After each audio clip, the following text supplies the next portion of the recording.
Shalom, selamat berjumpa kembali di channel ini. Kiranya kita boleh semakin bertumbuh dalam iman, dalam pengenalan kita akan Allah dan akan kasih-Nya. Teman-teman yang dikasihi Tuhan, sebagai renungan malam untuk menutup hari kita, hari ini kita merenungkan firman Tuhan dari Galatia 5 ayat 13-26. Demikian firman Tuhan. Hidup menurut daging atau roh. Maksudku ialah, hiduplah oleh roh, maka kamu tidak akan menuruti keinginan daging. Sebab keinginan daging berlawanan dengan keinginan roh, dan keinginan roh berlawanan dengan keinginan daging. Karena keduanya bertentangan, sehingga kamu setiap kali tidak melakukan apa yang kamu kehendaki. Akan tetapi jikalau kamu memberi dirimu dipimpin oleh roh, maka kamu tidak hidup di bawah hukum Taurat. Perbuatan daging telah nyata, yaitu percabulan, kecemaran, hawa nafsu, penyembahan berhala, sihir, perseteruan, perselisihan, iri hati, amarah, kepentingan diri sendiri, pencideraan, roh pemecah, kedengkian, kemabukan, pesta pora, dan sebagainya.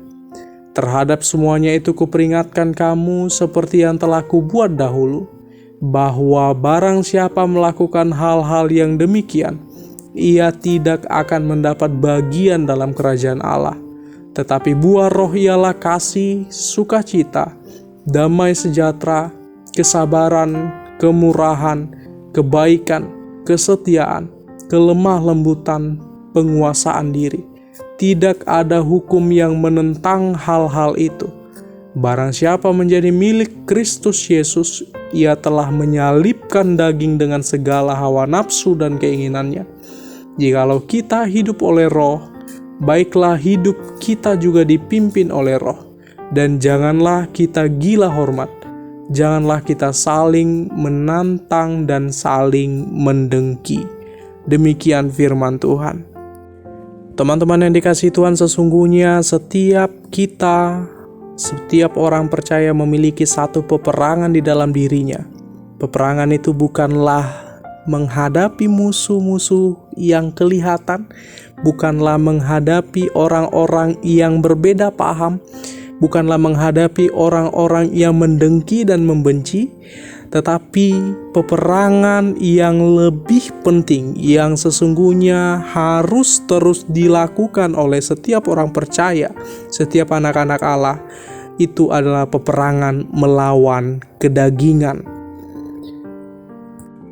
Teman-teman yang dikasihi Tuhan, dalam firman Tuhan yang kita renungkan, kita boleh melihat bahwasannya Paulus sesungguhnya telah menekankan bahwa manusia dimerdekakan oleh Kristus bukan untuk hidup dalam dosa, melainkan untuk saling melayani berdasarkan kasih. Namun, meskipun demikian, meskipun kita adalah orang-orang yang telah dimerdekakan Allah, peperangan antara kedagingan dan keinginan roh yang ada di dalam diri kita sesungguhnya tidak bisa kita hindari. Itu akan menjadi satu peperangan yang harus terus kita lakukan, yang harus terus kita menangkan bersama-sama dengan Tuhan, sehingga roh Allah itu boleh bertahta secara penuh di dalam kehidupan kita masing-masing. Hidup oleh dan dipimpin oleh roh merupakan solusi bagi kita untuk mengalahkan keinginan daging. Hidup oleh roh tidak sama dengan hidup di bawah hukum Taurat. Hidup oleh roh bermakna kemerdekaan, sedangkan hidup di bawah hukum Taurat itu merupakan suatu belenggu yang mengkungkum kita untuk mentaati hukum. Sesungguhnya dimensi kita di dalam kekristenan lebih dari sekedar dipenjara oleh hukum, melainkan kita berbuat baik, berbuat sesuai dengan pimpinan roh itu di dalam kemerdekaan kita yang diberikan oleh Kristus.